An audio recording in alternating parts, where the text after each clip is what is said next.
बुद्धू को पता नहीं चलता कि हम बुद्धू हैं।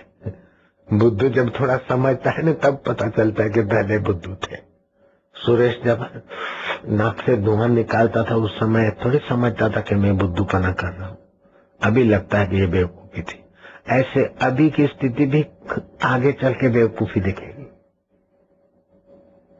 ऐसे आप लोग अभी अपने अपनी जो दुनिया में बड़े चतुर हैं, लेकिन आप थोड़े और ऊंचे हो जाओ तो आपको लगेगा कि हाय रे इतना समय बर्बाद हो गया।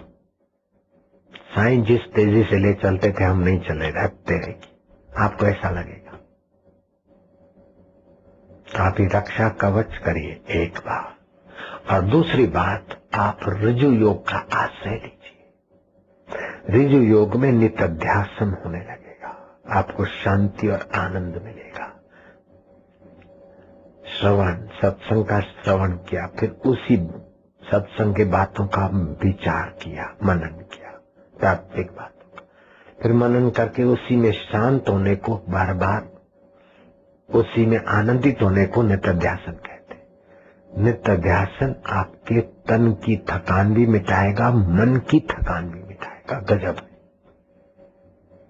निद्रा की कमी को भी पूर्ति कर देगा। हम 11:30 के बाद सोए थे, 3 बजे करीब उठे, फिर लेटे रहे उसी थोड़े चिंतन में, फिर 4 बजे बिस्तर से उठे 4 को।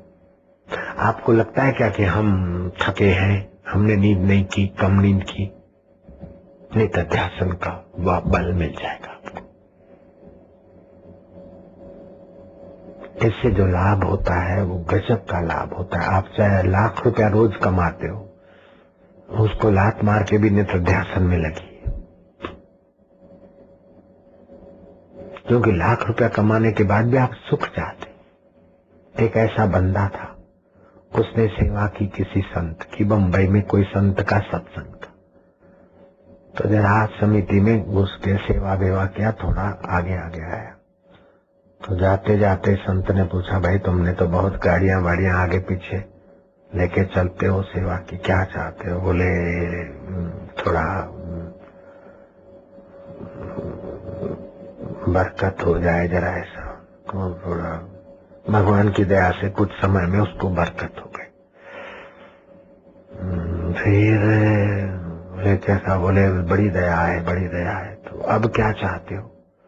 बोले 1 रोज का मिल जाए, ऐसा कृपा हो जाए, रोज का 1 लाख रुपया। उसका धंधा कुछ ऐसा ही था। संत महात्मा ने कह दिया कि फिर क्या हो जाएगा। बोले एक बार उस महात्मा को उसने कैसे भी पटा लिया। महाराज ने कहा, अच्छा भैया देख ले, अब तो साल के 3.5 करोड़ से ऊपर नफा निकालने लग गया। तो 1 हो गया ना रोज का, 3.5 करोड़ से मुनाफा ज्यादा, तो 4-4.5 करोड़ अगर नफा हो गया तो 1 तो रोज का बन गया ना उस बंदे का।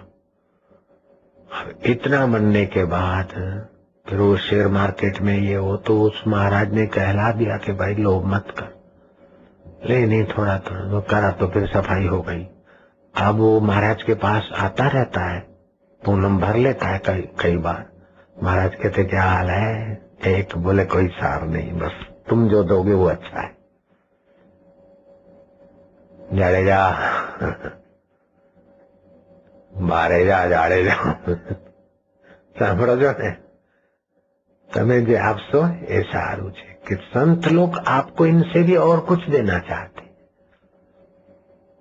राज्य सत्ता मिल गई, ठीक है, अच्छा है, लेकिन इससे भी और कुछ है। पीएम सीएम बन गए, उससे भी और कुछ है भैया। पीएम सीएम के बाद भी आपको आनंद चाहिए, सुख चाहिए, दुखों से बचना है और सफलता को, वरना है तो बुढ़ापा आएगा, दुख नहीं लाएगा, मौत आएगा, सब नहीं छुड़ाएगा।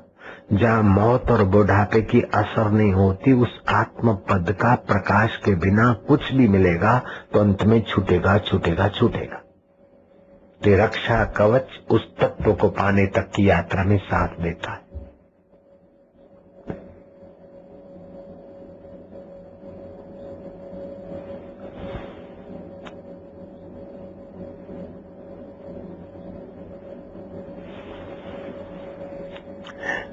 अगर इस रक्षा कवच में किसी सद्गुरु समर्थ गुरु का मंत्र हो,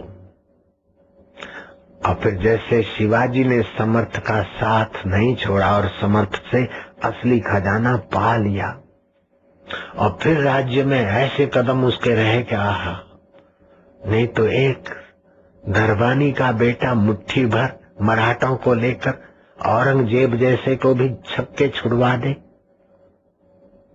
घोड़ी किला कूद गई, सरकारी घोड़ियां कहां मर गई, अभी तो किला कूदवा के दिखाओ। કોંગ્રેસની ઘોડીઓ હતી ત્યારે હું કહેતો તો કોંગ્રેસની ઘોડીઓ ક્યાં મરી ગઈ, અત્યારે મારે કેવું પડશે ભાજપની ઘોડીઓ ક્યાં મરી ગઈ છે, કિલ્લો કુદાવી દો। शिवाजी की घोड़ी किला कूद गई, मृत्यु और जीवन के बीच में झोंके खा रहे थे और गुरु जी का स्मरण किया और कवच का स्मरण करके घोड़ी को दौड़ाया, किला कूद गई। ऐतिहासिक घटना है। शिवाजी ने साक्षात्कार कर लिया, वो कथा तो आपको कई बार हमने सुनाई। तो आप इरादा बना लीजिए कि हमारे जीवन की शाम होने के पहले, मृत्यु आकर जबरन हमें ले जाए उसके पहले, हम अपने अमर पद के साथ अपना साफ सुथरा अनुभव कर ले, अपना नाता ठीक से देख ले, जान ले। बस सुख की यात्रा के लिए निकलते, लेकिन ये मिल गया फिर क्या, ये मिल गया। जवानी में बड़े ऊंचे ऊंचे दरियाई तरंगों पर हम नाचते, मैं डॉक्टर हो जाऊंगा, बड़े डॉक्टर हो गए, आखिर बुढ़ापे में देखा ऐसी, मैं बड़ा इंजीनियर बन जाऊंगा, चीफ इंजीनियर बनूंगा, बन गए, एजुकेटिव इंजीनियर बनूंगा, बन गए। आखिर क्या, बुढ़ापे में देखा तो कुछ नहीं। विद्यार्थी जीवन में